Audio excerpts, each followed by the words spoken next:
What's good? It's your boy Fanon. Welcome to Fanon International Boxing Channel. For the returning subscribers, thank you very much for your support. For anybody that might be listening new, we have please like, comment, or subscribe. Get into the comment section. Respond to all comments that are put my way. Love to have good conversations with boxing fans, and also hit the if you are subscribed, or if you're not, hit the bell icon so that you can participate in the live streams we have. We really have good conversations on this channel. So with that to the side, I want to talk about Mikey Garcia and Errol Spence Jr. I did a video the other day when Mikey Garcia said that he wants to move up to 147 pounds. And I applauded him for that decision. But apparently, his brother, Robert Garcia, who's the trainer, also, is the trainer of Bam Bam Rios, several other very prominent fighters. It was Marcus Maidana's trainer, an absolutely terrific trainer. And I think one of the reasons why Mikey Garcia is such an excellent boxer is Robert Garcia and their father, who had trained Fernando Vargas. So, and I also think that Robert Garcia is a straight shooter. And in the short of it is that Robert Garcia is backtracking for his brother.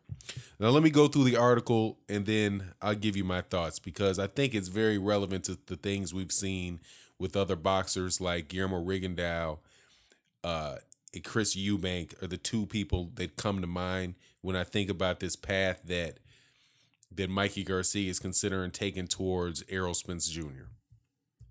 So in the article came out today. It's Thursday, February 22nd, and it's by Radio Raheem. Shout out to Radio Raheem and the excellent work that he does.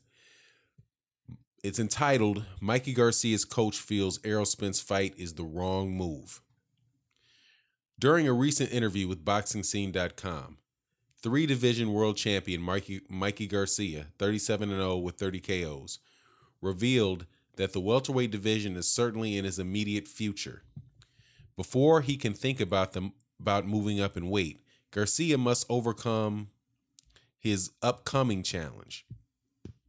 On March 10th, Garcia will attempt to capture his fourth division title in a showdown with undefeated junior welterweight champion Sergey Lipinets. Garcia made a shocking comment regarding his willingness to move up to 147 pounds and take on the boxer who most experts have pegged as potentially being the best fighter in the division. IBF welterweight champion Errol Spence, 23-0 with 20 KOs. It's a bigger challenge, a bigger weight class. People may not take me serious, but I'm coming up to welterweight later. That's going to happen, whether it's at the end of this year or next year. I'm coming, Garcia told BoxingScene.com. I have to get done with these fights first at lightweight and super lightweight, but I'll be at welterweight soon. And if the opponent is offered and presented, I might be there even sooner. I would love the opportunity to fight Thurman or Spence. If you're going to challenge for a championship, you may as well go do it against the best fighter. I don't want to take easy fights. I want something that excites me, that motivates me. A title and a big name motivates me. And if it's Spence or Thurman, those are the biggest names at welterweight. But his head trainer, who also happens to be his older brother, Robert Garcia, is not exactly on board with that kind of fight. He views Spence as a very, very difficult opponent and believes that it would be a huge mistake if his younger brother rushed up to welterweight division and fought Spence in his first bout at 147. I think Mikey will eventually move up in weight. And like a lot of other fighters who move up in weight, sometimes it's not really because they're too big for their weight division or they've moved up. It's because of the business and their skills are good enough to compete at a higher division, Robert Garcia explained to Boxing Scene. We have fighters who have won titles in 5 or 6 divisions, and it's because of their skills. Oscar De La Hoya did it, Mayweather, Pacquiao, Cotto, I would add Terrence Crawford. It's not just because they were that big. It's because of their skills.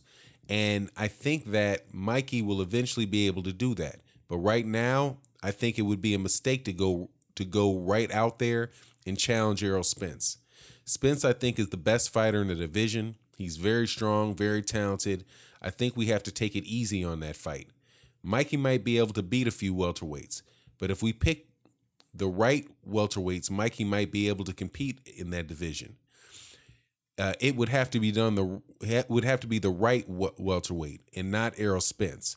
But at the end of the year, if at the end of the year Mikey decides to make that move to fight Spence, then we're going to support him and train him to do everything that he could do to beat him. But personally, I would not push for that fight. Yeah, I wouldn't either if I was Mikey Garcia. Now, a couple of things that really struck me in that article from Robert Garcia, and specifically it's a portion where he talked about the reasons why fighters move up in weight. And he said sometimes it's not that they've outgrown their weight class, but it's because of the money or because of the business. And he showed and spoke about the positive examples of people being able to do that, where they were, so for example, in the Manny Pacquiao, Oscar De La Hoya, Floyd Mayweather Jr., they are guys that moved up because they had the skills. They were able to get fights at the weight division they had, and they had conquered their weight division, and then they moved up after they conquered their weight division. And those are some really good examples. But if you take away the example of Floyd Mayweather, both Oscar De La Hoya ran into a car wreck at 160 pounds called Bernard Hopkins. And Miguel Cotto, in my opinion, man, I have a lot of respect for Miguel Cotto, but Miguel Cotto got the brakes beaten off him with a cat with loaded gloves in Antonio Margarito at welterweight, and his career almost ended. So that didn't end up too pretty. Now, that's not saying that there was a skill issue for Cotto, but a lot of times, and I think more often than not, when people move up in weight class too far, they wind up running into something that's not good for them. And then there's, of course, the recent examples of that we've seen this year. Guillermo Rigondeaux, I do believe, moved up for the same reasons that Oscar De La Hoya moved up, that Mayweather moved up, that Pacquiao moved up, that Robert Garcia was talking about in this article today. And that was because of the business side. He had not outgrown 122 pounds. He's probably never going to outgrow 122 pounds, seeing he's already 40 years old. He moved up because of the business. He moved up because no one at his weight, nobody at the weight class, one weight class above him would fight him. And no person, he couldn't really get any good fights at the weight class that he was at. So the business moved him up because it was either do that or fight nobody. And so he decided to move up, and he went and did pretty much exactly what it was that Mikey Garcia is deciding, that Mikey Garcia is suggesting that he would be willing to do, which is move up. Well, he would be moving up one weight class. Guillermo Rigondeaux moved up 2 weight classes and go to the top guy in that division. Now, interestingly enough, and from my mind's eye, I see some parallels there too between Mikey Garcia versus Errol Spence Jr. and Vasily Lomachenko and Guillermo Rigondeaux. Except for I think it's even worse where you look at Mikey Garcia and Errol Spence Jr. because you're looking at somebody that is a tactical fighter, getting in there with a guy that throws. I think Errol Spence is probably one of the busiest fighters in boxing. He's one of the most aggressive fighters in boxing. And he is definitely, when you can listen to Jermell Charlo talk about fighting Errol Spence, sparring with Errol Spence Jr., and saying that Errol Spence Jr. gave him better work than Islandi Lara did, and that Jermell Charlo has to stay so on his game that he knows if he's slacking that day against Errol Spence, that Errol Spence can hurt him or would hurt him. That speaks to the mentality of Errol Spence Jr., and that talks to the strength and the power of Errol Spence Jr. and the strength of Errol Spence Jr. If I already said strength twice, forgive me. And so this particular channel, I do a good amount of videos about Errol Spence Jr. because number one, the welterweight division is my man. That's the weight class that I enjoy watching the most. And it just so happens right now that I believe the welterweight division is the thickest division in boxing. I think no matter what type of heat I might give or criticisms I might have for Keith Thurman is a beast. Terrence Crawford is, Sean Porter's an awkward one. Danny Garcia is one. And they probably got some other ones that are nice too. I'm just not going to mention right now, but it's a very deep division. So, but Mikey Garcia jumping straight to Errol Spence, I think that is like Guillermo Rigondeaux jumping straight into Vasily Lomachenko. Vasily Lomachenko, not that I think I don't think that fight before that his hand got hurt, giving him the credit for the hand actually getting hurt. You know, that fight he was not going to win that fight, Guillermo Rigondeaux. Whether his hand was hurt or not, I mean, to his defense, you know, he doesn't know if his hand is broken or if it's not broken. But then, you know, an equal criticism could be made and say, hey, well, look at David Benavidez's hands, right? But when he was fighting Ronald Graville just last weekend, and it didn't stop him, right? However, of course, the difference being that David Benavidez was hurting his hands by beating the tar out of Ronald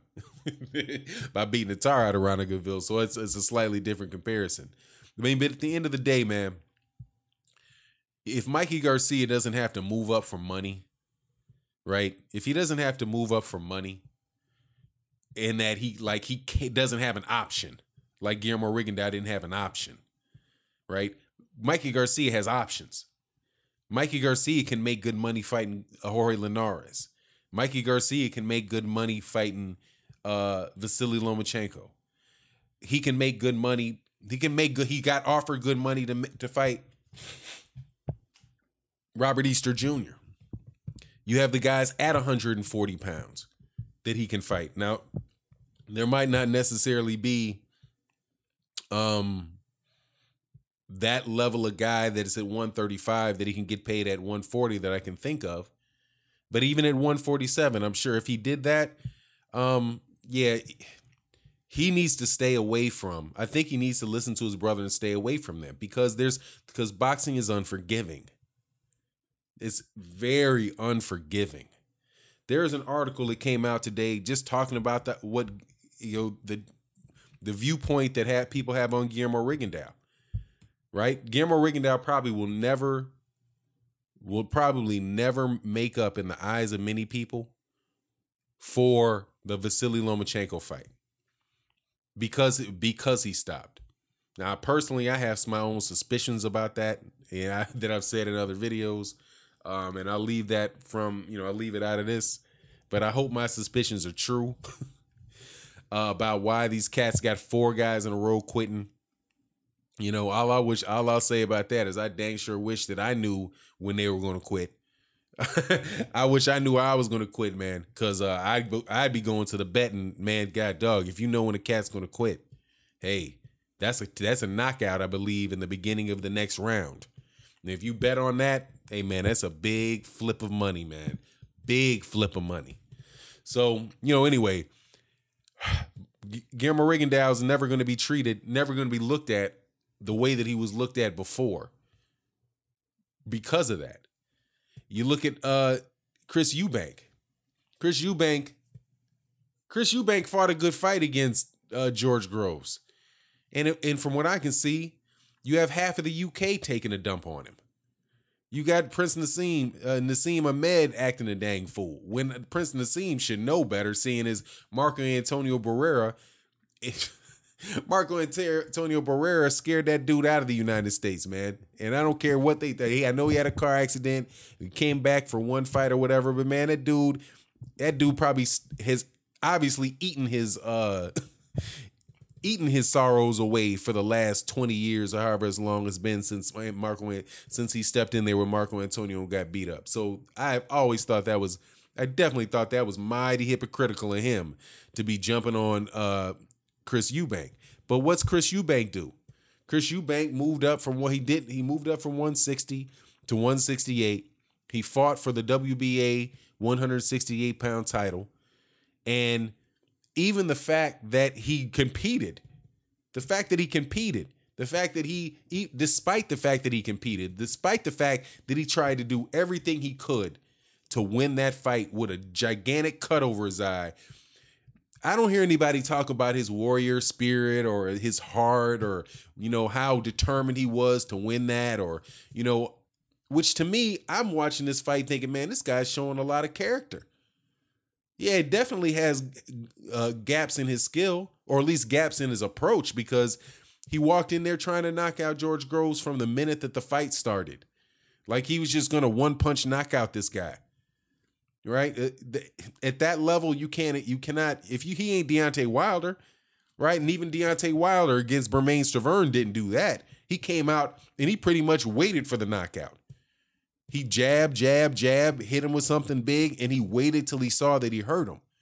But Chris Eubank didn't even do that, man. So how's he being remembered now? For being a courageous dude, right? Stepping in there, showing his heart, gets disrespected.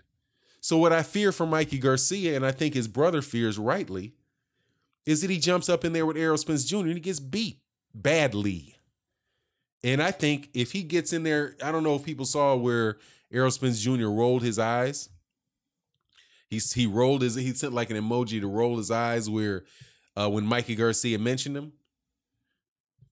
I mean, I'm quite sure. I would hope Errol Spence got on the phone and called Robert Garcia and said, "Hey man, Robert, I like your brother. He's a real good guy. Hey man, it's a lot of heart, but I'll hurt that dude." Mikey Garcia, I can't see Mikey Garcia. Mikey Garcia is not going to get out of 8 rounds with Errol Spence. And the problem with him fighting Errol Spence Jr.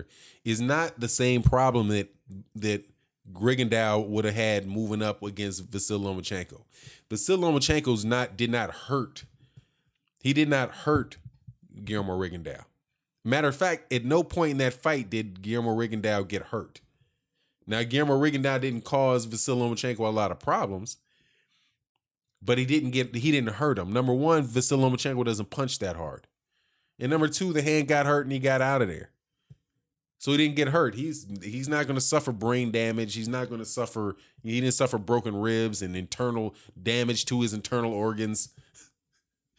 That's what Mikey Garcia would be looking forward to against Errol Spence Jr. Because Errol Spence Jr., for the most part, is not just he's just not a one-punch knockout type of guy. And I do believe that Mikey Garcia has skills. He has a lot of skills. He has great timing. He can fight going forward. He can fight going backwards. But I do not think necessarily that he's more skilled.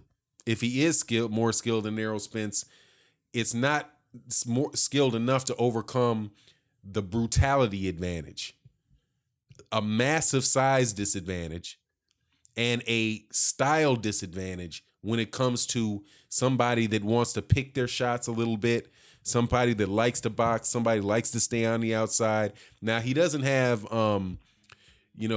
the same issues with inactivity during the rings that Guillermo Rigondeaux has, from what I can see.